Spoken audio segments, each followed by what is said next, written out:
지금 대학, 여러 가지 코로나 이걸 떠나서도요, 그 전서부터 이 대학에 대한 위기는 굉장히 많습니다. 학령 인구 감소는 말할 것도 없는 거고요.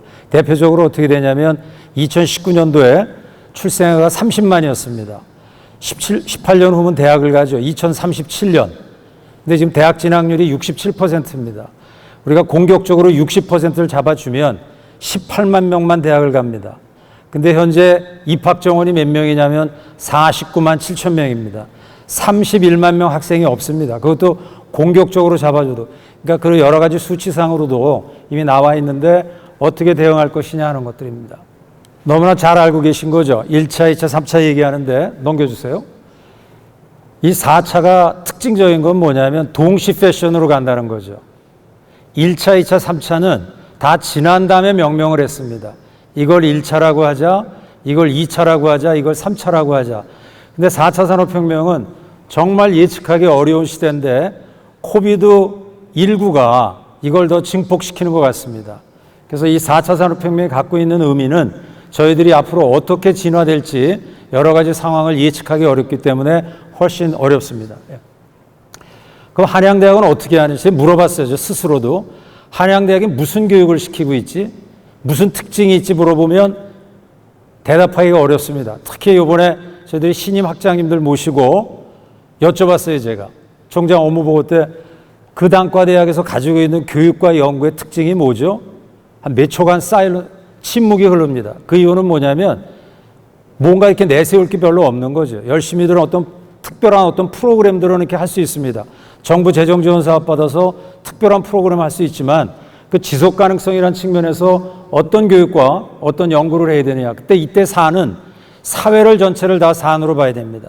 아까 우리 총장님도 얘기하셨지만 앞으로 학생은 두 가지 종류여야 됩니다. 고3 졸업하는 학생들의 그룹군, 또 하나는 뭐냐면 사회 구성원 전체를 이제 학생으로 보지 않으면 대학은 굉장히 어려운 점에 빠질 거라고 저는 생각이 듭니다. 다음 보세요. 아니요, 그 전 거요. 이 KDI에서 2017년에 나온 걸 보시면 항상 똑같은 얘기가 나옵니다. 자, 문제 해결 능력이 굉장히 떨어진다.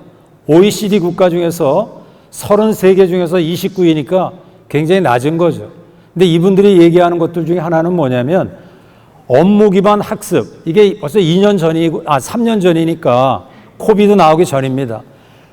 프로젝트 기반의 학습을 강화해야 된다라고 이제 얘기를 하는데 얘기는 많이 할 수 있어요.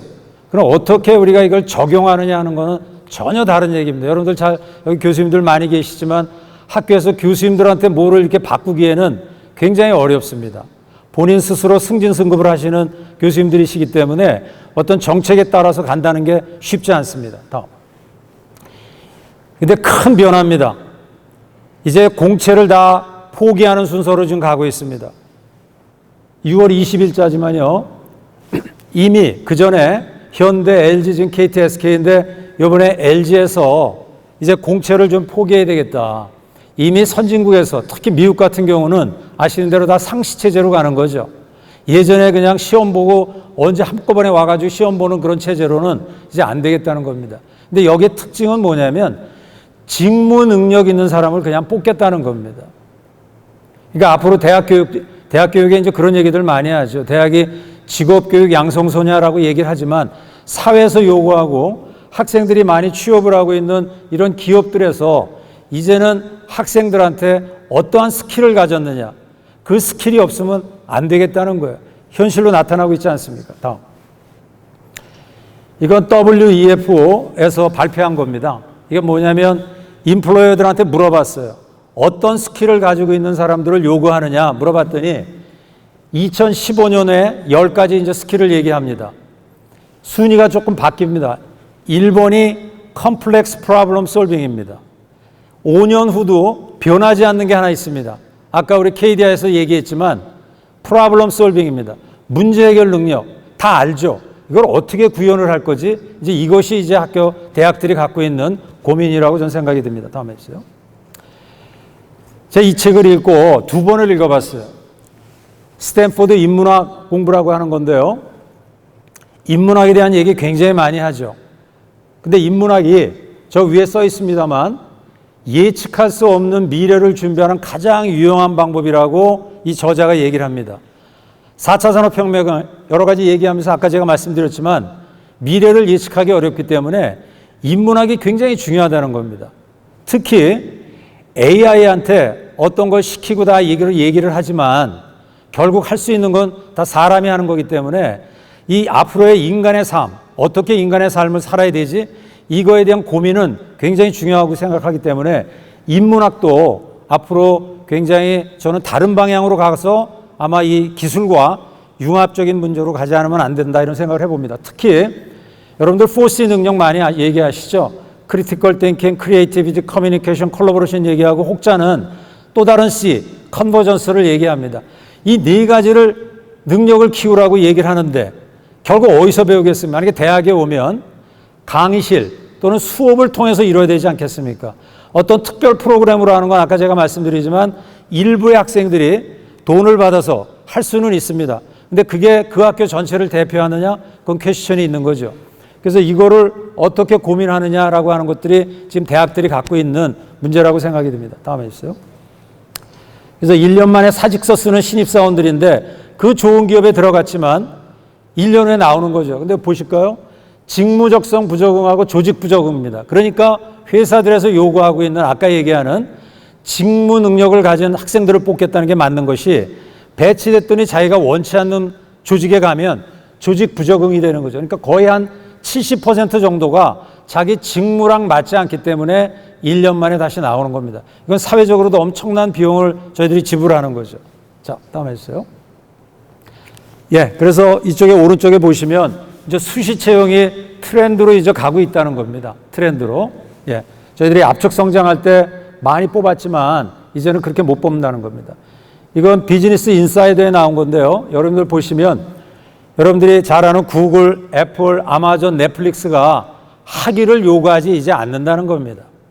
With degree, without degree, they don't care입니다. 원치 않는 학위가 있든 없든 어떤 스킬을 가졌느냐가 굉장히 중요하다는 겁니다. 그래서 여러분들이 잘 아시는 에꼴 42 같은 것이 뜨고 그러지 않겠습니까? 그죠? 그래서 여기 보면 이 대학 이제 학생들은 어떻게 생각하냐면 자기가 디그리가 있는 것이 굉장히 좋겠다라고 생각을 한다는 거예요. 그런데 실질적으로 이제 회사들이 선언을 해서 앞으로는 디그리가 필요 없는 것. 지금도 학생들이 챌린지 하는 게 이제 뭐냐면 왜 내가 4년을 대학을 다녀야 되지? 이런 얘기를 많이 한다는 거죠. 예, 다음 해주세요. 이제 연구 쪽입니다. 자세히 설명을 드리겠습니다만 기술 이전에 대한 얘기 우리 이공계시니까 너무 얘기 많이 듣지 않습니까? 자괴감이 있는 겁니다. 2016년에 프린스턴에서 1년에 1610억을 법니다. 1년에요. 기술 이전 수익이. 스탠포드가 한 1068억. 한국은 모든 대학 다 합해서 이게 418개는 뭐냐면 고등교육기관 전체를 얘기하는 겁니다. 4년제 대학이 200개가 있고 전문대학이 136개가 있습니다. 그 이외에 대학원 대학까지 포함을 해서 774억입니다. 여러분들도 잘 아시죠? 쪼개기 많이 하고 기술이 전에 얘기했더니 한 건에 250만 원, 300만 원. 특허 한 건 내는데 300만 원인데 그런 거 많이 있습니다. 건수는 비슷합니다. 근데 오다가 2개 정도 차이가 납니다. 다음에 있어요.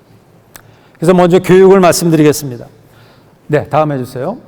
그래서 한양대학에서는 2가지를 합니다. 산학연계 교육을 시켜야 되겠다. 그럼 어떻게 하지? 2가지입니다. 수업 시간에 하는 산학연계, ICPBL입니다.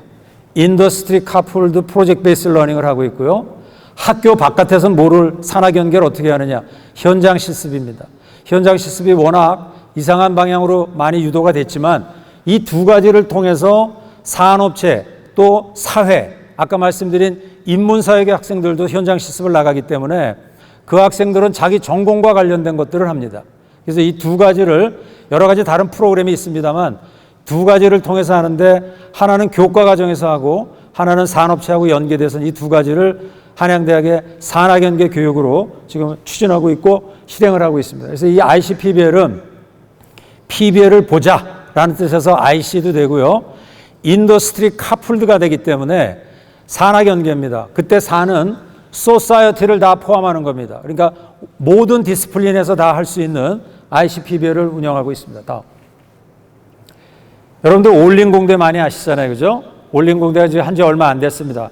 그 총장이 지난 7월 1일 날 이제 초대 총장이었던 분이 한 20년 하시고 스텝 다운하고 이제 새로운 총장이 이번에 임명이 되셨는데, 이 올림공대가 올린이 돈을 많이 이렇게 도네이션을 많이 했습니다. 여러 기관에다가. 그러다가 올린 파운데이션에다가 돈 준 것 중에서 올린공대를 97년에 만들기 시작하면서 한 5천억 정도를 대학에다 줍니다. 그 당시에 단일 그 파운데이션에서 대학에다 준 가장 큰 돈이었습니다. 그래서 5천억을 가지고 이제 만들어 가지고, 예, 다음 해주세요. 이 올림공대 하면 뭐냐? 아까 제가 말씀드렸죠. 한양대는 무슨 특징을 갖고 있지? 별로 없었습니다. 그 올림공대 하면 뭐가 얘기 딱 나오냐면 스코프 프로그램이라는 게 있습니다. 그래서 미국에 있는 메이저 대학들도 여기 가서 돈을 내고 원데이 워크숍 같은 거를 많은 대학들이 와서 배웁니다.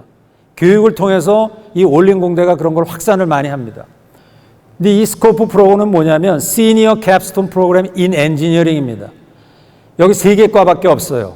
기계과, 일렉트리컬 엔지니어링, 그 다음에 전공, 자유전공, 이렇게 3개가 있는데, 이 학생들은 1학년 때 들어와서 나갈 때까지 한 8개 내지 9개 프로젝트를 하고 그냥 졸업을 하는 겁니다.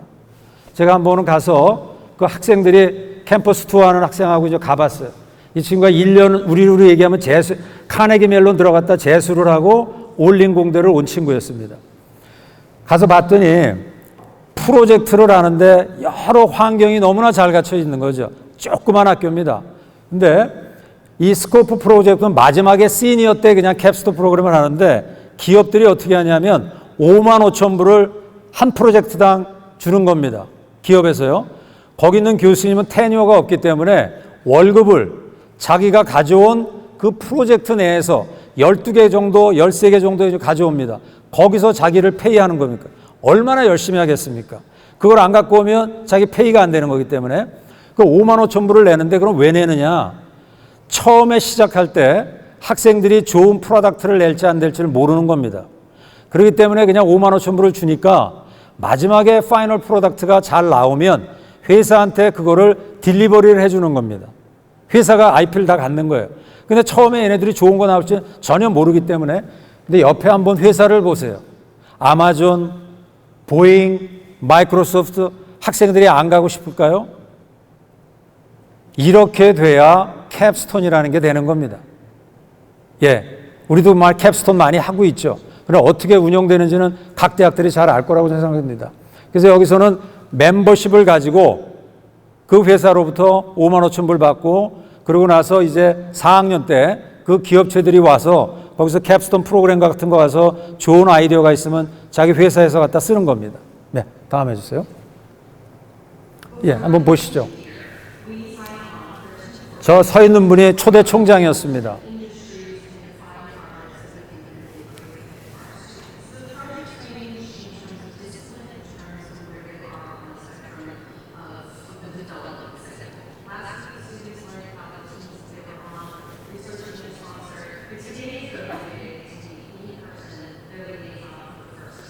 기업 사람들이 와서 미팅을 직접 하고요.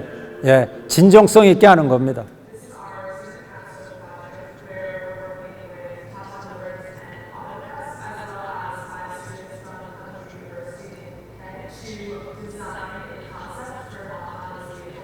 여기 자율주행 자동차 디자인도 나오죠.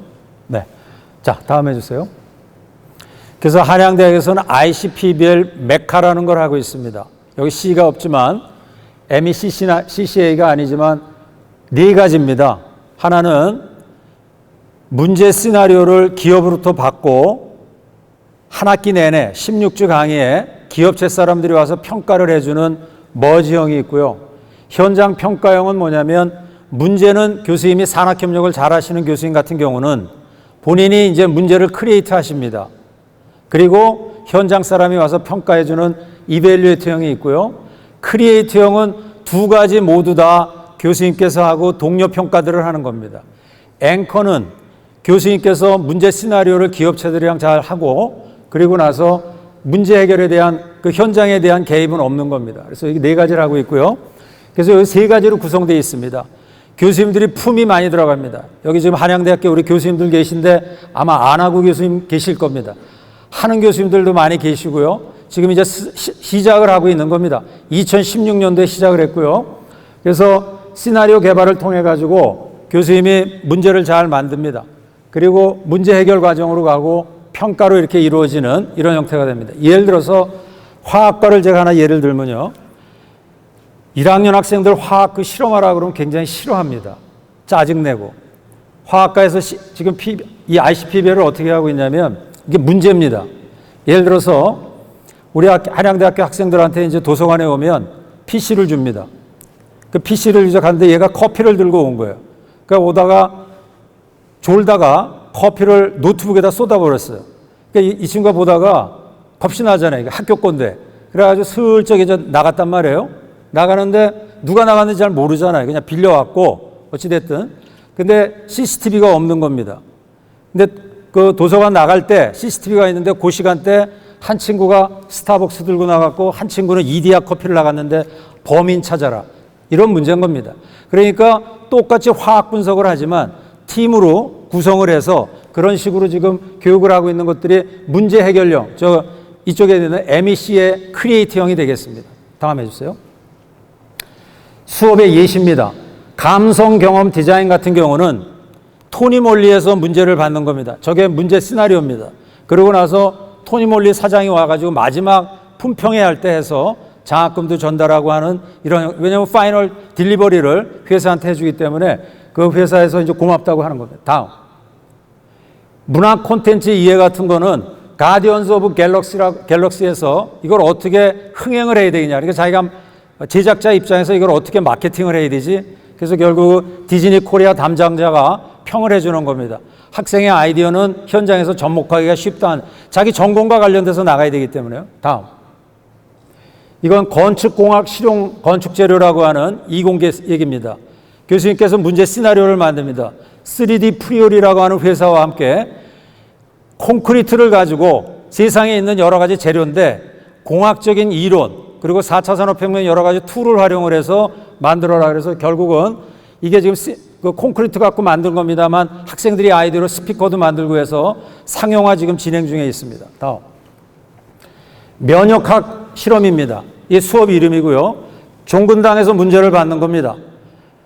결국은 뭐냐면 학생들이 이제는 지식 전달 주식회사로서의 저는 대학의 소명은 이제 굉장히 줄어들 거라고 생각합니다. 이제 굉장히 디미니시 되고요. 결국은 이런 형태로 해서 학생들이 그 회사에서 직접 원하는 게 뭔지 그래야 산업체 니즈를 반영하니까요. 그래서 IAB는 뭐냐면 인더스트리 어드바이저리 보드인데 서울과 에리카 각각 한 400명 넘는 IAB 위원들이 있습니다. 각 학과에 5명에서 7명 정도의 외부 위원들이 있으셔가지고 수업을 바꾸고 특히나 컴퓨터 사이언스 같은 경우는 교과 과정 많이 바꾸는 것에 대한 인풋이 굉장히 많습니다. 그래서 IAB 위원하고 해서 종근당 신약개발연구원하고 해서 문제를 푸는 그런 거가 되겠습니다. 다음 해주세요. 예, 경영대학에서도 하는 겁니다. 비즈니스 실습. 저 시간이 없어요. 예, 다음 해주세요. 네. 축제 이벤트론이라는 우리 과목이 있습니다. 여기는 의정부의 음악극 축제 애들이 직접 가보고 거기서 문제점이 뭐고 제안을 해주고 그래서 다음번에 하는 다음 축제 기획에 학생들 아이디어가 들어가는 형태로 운영하고 있습니다. 다음 해주세요. 네. 그리고 이게 이제 소문이 나서 우리나라 인사혁신처 공무원 교육시키는 데입니다. 보육 공무원들 교육시키고 하는 데인데 그 황 처장님이 오셔가지고 앞으로 공무원 교육도 ICPBL로 해야 되겠다 해서 그때 오셨던 거고요. 다음. 그래서 9개 부처의 실무, 인재개발 임원들이 오셔가지고 한양대학교에 와서 교육을 받고 간 그런 사례가 되겠습니다. 다음. 말씀드린 대로 서울 캠퍼스는 2017년에 시작을 했고요.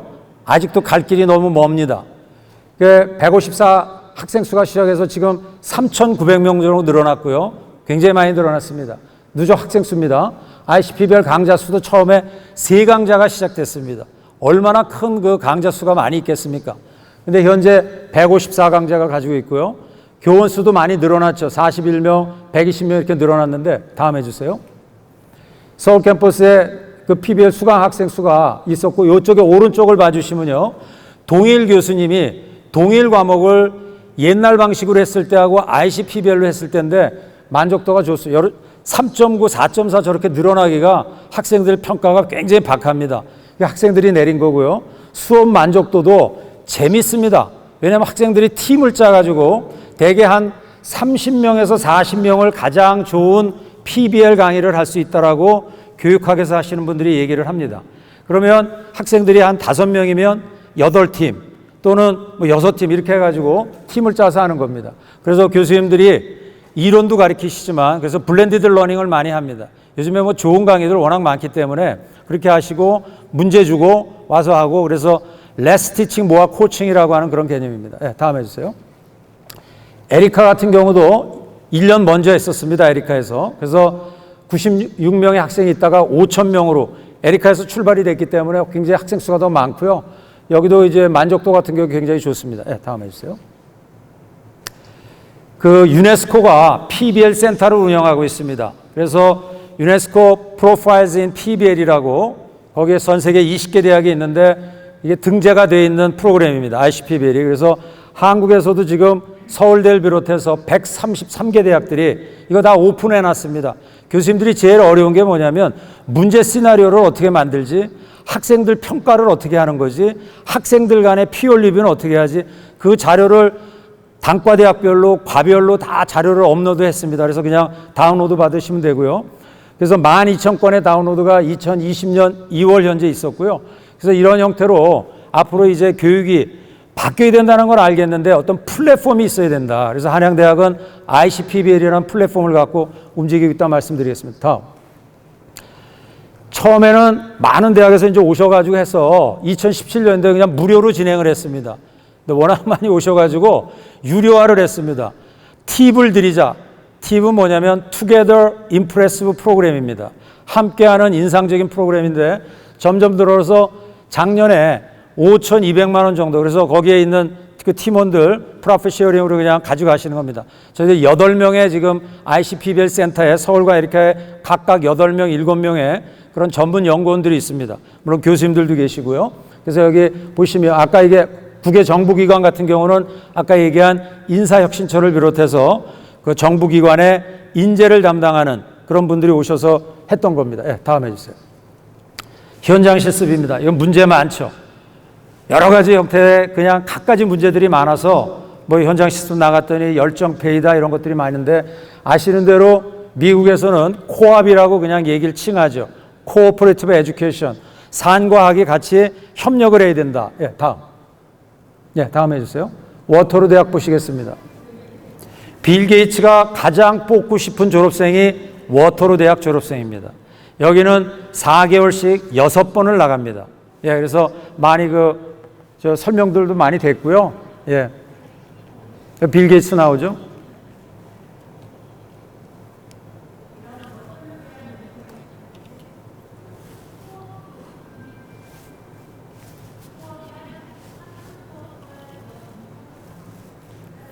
네, 여기 아이가 워터루 대학의 소개니까 시간이 없어서 그냥 다음 해주세요.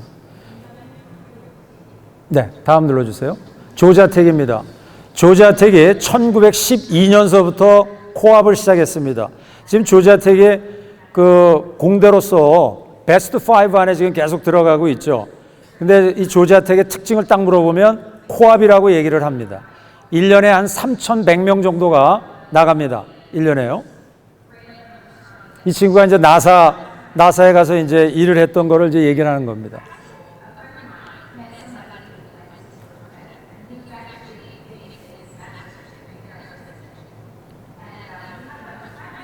네, 여기도 그냥 넘어가겠습니다. 그래서 워터를 보시면 학생 그 젠더비를 보시면요. 남학생 53%, 여학생 47%인데 취업률을 보시면 98%입니다. 그러니까 남녀 구분 없이 다 취업을 잘하는, 여기 의무제니까요. 그 코업에 대한 부분이. 그래서 이런 형태로 코업을 잘 하다 보니까 취업률이 거의 100%라 다름없는 98.76%가 나오는 거죠. 그리고 이 학생들은 6번의 경험이 있기 때문에 임금이 더 높습니다. 회사에서 이제 직무 능력을 잘 알고 이 학생이 어떤지를 알기 때문에 앞으로 그래서 LG 같은 경우는 어떻게 얘기하면 채용 연계형 인턴을 하겠다는 겁니다. 예. 이거랑 비슷한 거죠. 예, 다음 해주세요. 그래서 여기 보시면 유니버시티 오브 신시내티가 1906년도에 코앞을 처음 시작했습니다. 많은 대학이 있는데 센터 소속 인원을 보세요. 엄청나게 많죠. 우리나라 대학의 현장 실습센터에 정규직 직원이 아마 4명, 몇 명 있는 대학 그렇게 많지 않습니다. 한양대학엔 정규직 직원이 4명이 있습니다. 각각이요. 그래서 그 시작하는 이유는 센터 직원이 계약직을 하면 산업체하고 연계가 되질 않는 겁니다. 이건 지속 가능성이 있어야 되거든요. 그래서 뒤에 보면 평균 현장 실습비라고 그래서 돈을 100%다 줍니다. 예, 시간당 요새 컴퓨터 사이언스가 돈을 가장 많이 받고 시간당 30불씩 주기도 하니까 예, 그래서 다 돈을 받고 학생들한테 현장 실습 지원비를 주는 거죠. 기업에서 주는 겁니다. 정부에서 돈 주는 건 하나도 없고요. 예, 다음. 근데 우리나라는 1973년도에 서울공대가 그 당시에 1000여 명 정도를 15일에서 30명 보낸 게 우리나라 현장 실습의 효시입니다. 그런데 지금 47년이 지났음에도 불구하고 변한 게 별로 없습니다. 예, 다음 해주세요. 우리 선배 교수님들이 뭐라고 돼 있었냐면 실습교육에 역점둬야 되는 이공대학, 지금도 나 똑같죠. 뭐 창의성 개발, 그 당시 선배 교수님들이 다 그렇게 얘기했습니다. 창의성 개발을 47년 전에도 얘기를 했던 겁니다. 그리고 방학 기간을 하는데 학점 주고 뭐라고 얘기하시냐면 형식적으로 하면 안 된다라고 47년 전에 얘기하셨는데 아마 지금도 그런 것들이 많이 있지 않나 싶습니다. 다음 해주세요. 여러분들 소부장 잘 아시잖아요. 그죠? 독일의 그 히든 챔피언이 다 소부장과 관련된 회사들입니다. 다음. 2017년도에 그 사이먼이 얘기를 합니다. 왜 저머니에 미들 클래스 매니팩처링 잡이 많으냐. 여러 가지 필라가 있는데 그 필라 중에 하나가 뭐냐면 교육이라고 얘기를 합니다. 일학습 병행이라고 얘기를 합니다. 얘기를 하는데 히든 챔피언이 되려면 3가지 조건이 있어야 됩니다. 그 분야에서 자기 인더스트리 전 세계 3등, 자기 컨티넨트에서 1등을 해야 되고요. 레비뉴가 5 빌리언 유로 밑으로 떨어져야 됩니다. 그러니까 한 5조 얼마 정도 되겠죠. 그리고 히든 챔피언이기 때문에 퍼블릭한테 알려지면 안 됩니다. 근데 소부장이니까 퍼블릭한테 알려질 필요가 하나도 없는 거죠. 이거를 만족시키는 게 2017년도 이거 조사할 때 2734개가 있었습니다. 전 세계. 그 중에 독일에 1307개가 있는 겁니다. 그래서 독일이 지금도 유럽의 맹주를 하고 있는 겁니다. 다음. 여러분들 블랙포리스트라고 슈발츠발트라고 이쪽이 예전에 뻐꾸기 시계 있죠? 뻐꾸기 시계를 여기서 만듭니다. 다음. 그런데 이분들이 얘기하는 게 뭐 중에 하나가 있냐면 그 당시에 있었던 클락 메이킹 인더스트리가 지금 다 어떻게 바뀌었냐면 이 메디컬 테크놀로지 컴포넌트를 만들어서 지멘스나 이런 것들이 이 부품 회사들이 이렇게 다 클러스터링을 만든 겁니다. 근데 이렇게 하는 것 중에 아까 말씀드린 일학습 병행이 굉장히 중요한 역할을 한다. 교육. 다음 해주세요. 네. 예, 다음 해주세요. 시간이 없어서 알겠습니다. 우리나라도 일학습 병행제를 하고 있습니다. 제가 얘기는 안 드리겠습니다. 어떻게 운영하고 있는지 이제 말씀 안 드리겠습니다만 일학습 병행제를 하고 있는 독일의 DHBW를 한번 보시겠습니다. 다음입니다. 예, 다음. 눌러주세요. 예.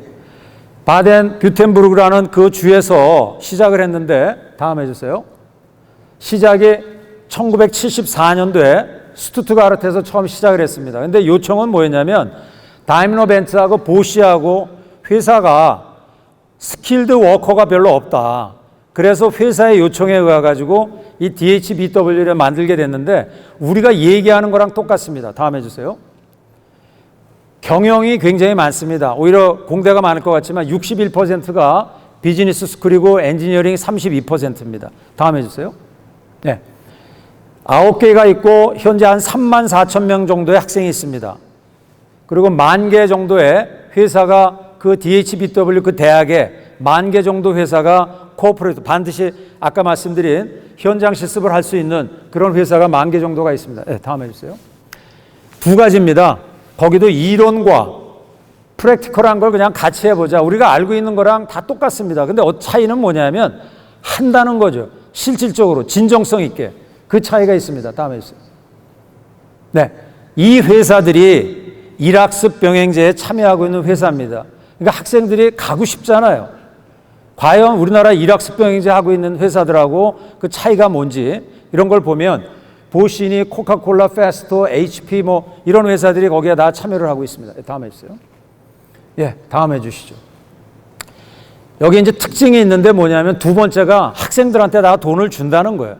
예, 그리고 프랙티컬 익스피리언스를 갖고 인더스트리의 역할이 아주 명확하게 있습니다. 예, 인더스트리 역할이 명확하게 있고 그 벤츠의 인력 담당 부사장 같은 경우가 이 DHBW의 커미티 멤버입니다. 그래서 제가 한번 만난 적이 있어요, 그분을. 그래서 어떤 역할을 하냐 그랬더니 이러이러한 교과목을 해야 된다라고 하는 걸 그쪽 총장한테 얘기를 하고 바꾸고 그래서 굉장한 역할을 하는데 그 이유는 자기네가 거기 참여를 해서 학생들이 다임러 벤츠를 많이 오고 싶어 하지만 인력이 이제 제한이 있지 않습니까? 그래도 그 나머지 학생들을 독일 내에 있는 어떤 기업이든지 가기 때문에 자기네가 그 학생들한테 여러 가지 지원을 한다는 얘기를 많이 들었습니다. 다음에 있어요. 네. 여기 전제 조건은 뭐냐면 회사하고 고용계약이 돼 있어야만 입학 조건으로 DHBW를 들어올 수가 있습니다. 네. 다음 해주시죠. 앞에 거 좀 볼까요? 앞에 거. 예. 여기가 이제 우리로 얘기하면 학점인데요. 독일의 대부분의 학생들이 대개 180학점인데 유로피언 크레딧 그 학점으로 이 친구들은 210학점을 해야 되는 겁니다. 그건 뭐냐면 현장 실습을 하지만 이론 강의나 이런 것들 다 해야 된다는 거예요. 근데 우리가 어떻게 하고 있습니까? 현장 실습 가서 15학점씩 주고 막 이렇게 하잖아요. 졸업학점에 포함되는. 그렇게 운영하지 않는다는 겁니다. 네, 다음 해주세요. 네. 네, 연구하겠습니다. 예. 그래서 어떻게 생각을 했냐면요. 연구도 좀 지속 가능성이 있어야 되겠다. 그래서 한양대학교 산단 자체 자금으로 센터를 설립을 했습니다. IUCC라고 그래서 인더스트리 유니버시티 콜라보레이션 센터를 만들고 있고요. 1년에 1억씩 지원을 해드립니다. 그 다음에 거기에 소속된 교수님들의 간접비 50%를 그 센터로 환급을 해드립니다. 교수 채용해드립니다. 그 이유는 뭐냐면 지속 가능성 때문에 그렇습니다. 그래서 정부 센터가 아닌 또 하나는 의대가 있기 때문에 메디슨 엔지니어링 바이오 맵이라고 하는 그거랑 같은 발음은 똑같습니다만 맵 센터를 만들어서 의과대학 교수님들하고 같이 해서 이번에 범부처 의료기기 사업에 뭉쳐가지고 굉장히 많은 팀들이 지금 나갑니다. 그런 형태는 메디슨 엔지니어링 바이오를 뭉치지 않으면 안 되겠다. 한양대학이 조금 언덕이 있는데 그 의과대학하고 공대 그 언덕 넘기가 그렇게 어렵습니다.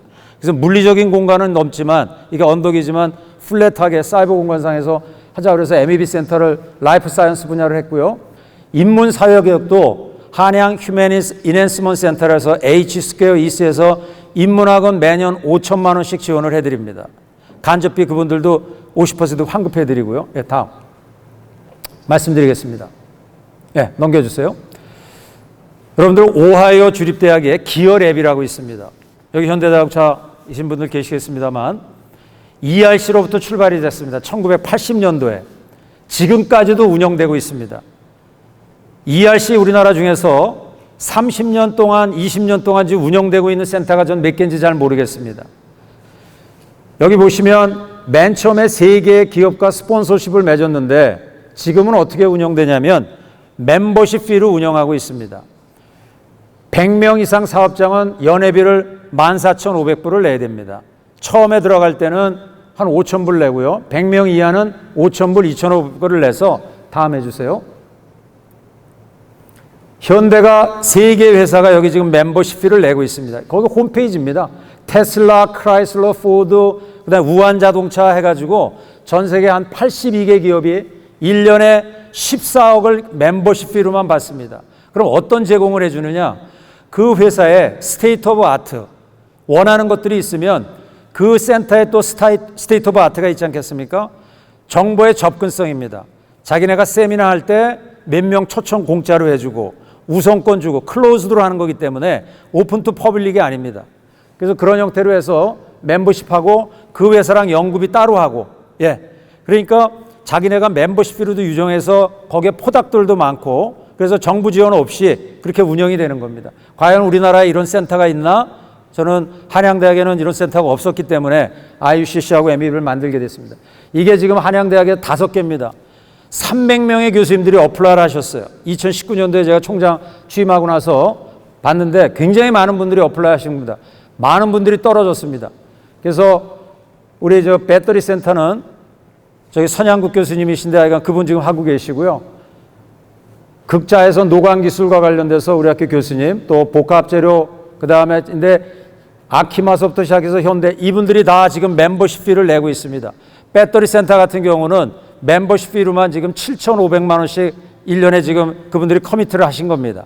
그래서 일단 시도를 지금 하고 있습니다. 예, 다음 해주세요. MEB입니다. 라이프 사이언스에 대한 부분이다. 예, 해주세요.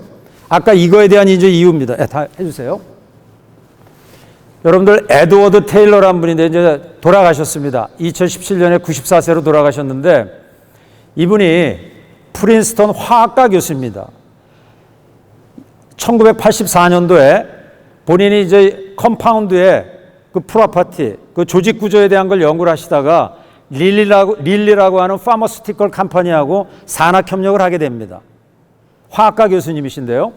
그러다가 이분들이 약을 만들었습니다. 그게 뭐냐면 아스베스토스에 의해서 약이 되는 렁 캔서, 그거에 대한 엔티 캔서 드럭은 아림타라고 하는, 지금 인터넷 치시면 나옵니다. 아림타라는 약을 이제 개발을 하셨는데, 그래서 나비가 나오는 건 뭐냐면 버터플라이 윙 피그먼트라고 해서 나비 날개에 그 색소 구조를 보시다가 이제 연구를 하셨는데요. 넘겨주세요. 네.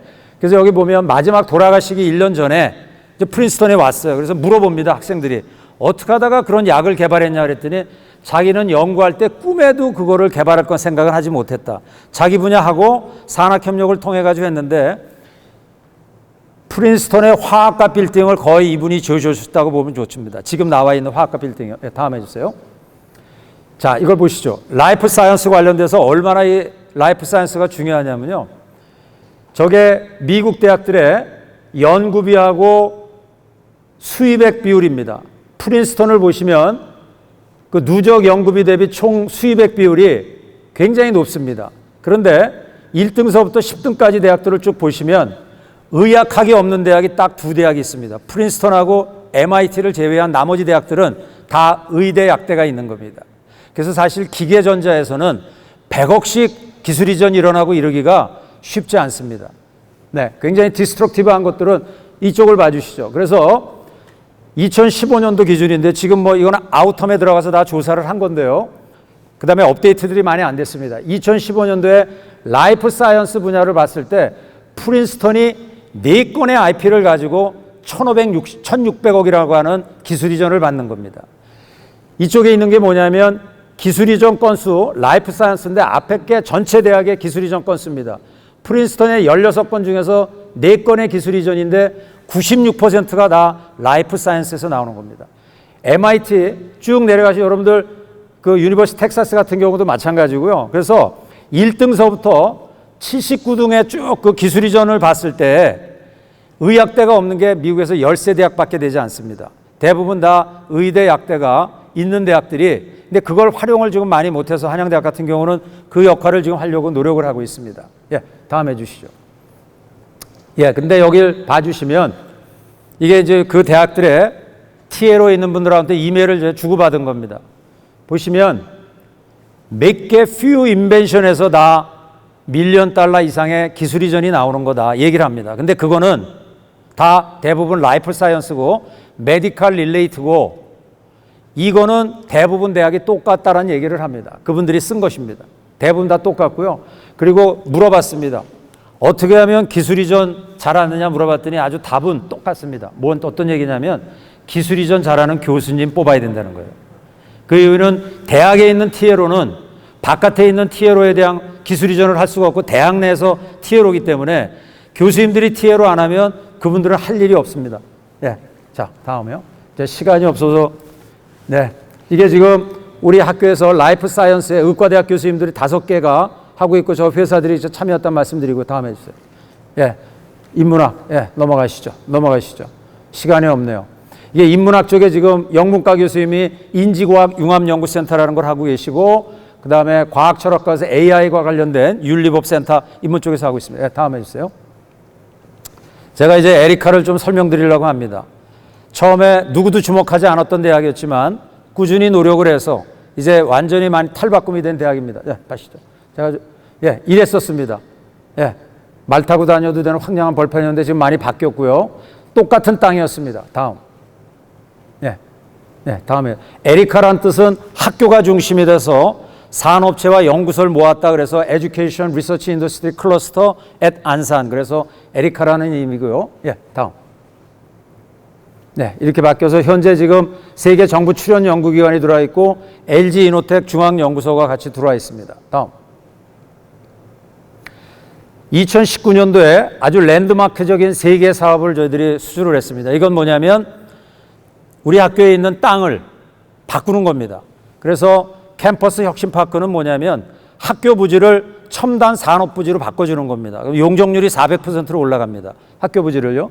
그리고 산학연 협력단지, 그리고 강서연구개발특구에서 과기정통부, 그 다음에 국토부, 중기부, 교육부 사업이고요. 저 산학연 협력단지는 교육부 사업이었습니다.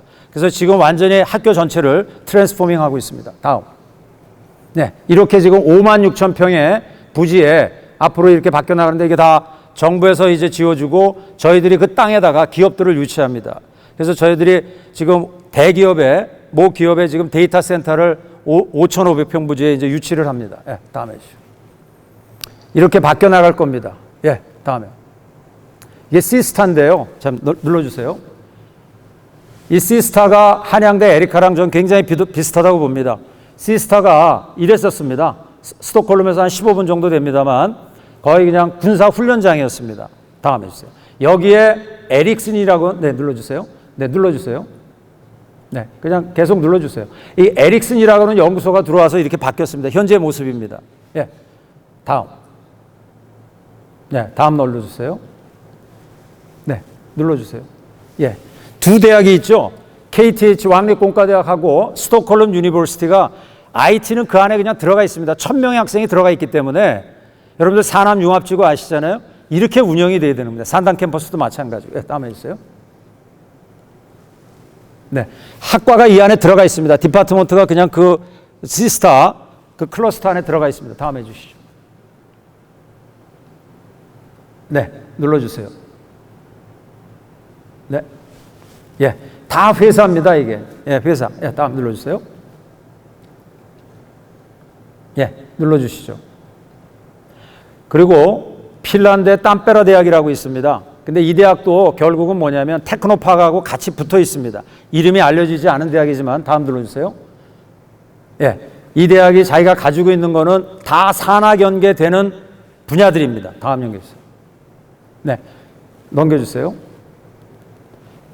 스마트폰이 이 땀바라에서 1996년도에 탄생이 된 겁니다. 그리고 이 기업들은 뭐냐면 모바일 머시너리에 관련된 모든 센터들을 여기다 집적을 시켜놓은 겁니다. 다음 해주세요.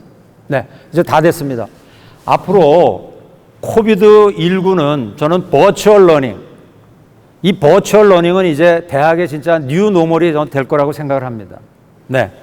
그래서 여러 가지 지금 대학들이 겪고 있는 문제가 많이 있습니다만 앞으로 이거를 같이 가지 않으면 이제 버추얼 러닝을 어떻게 할 바가 없고요. 아마도 지금 그 버추얼 러닝을 하는 데 있어서 교육부 규제가 있었습니다.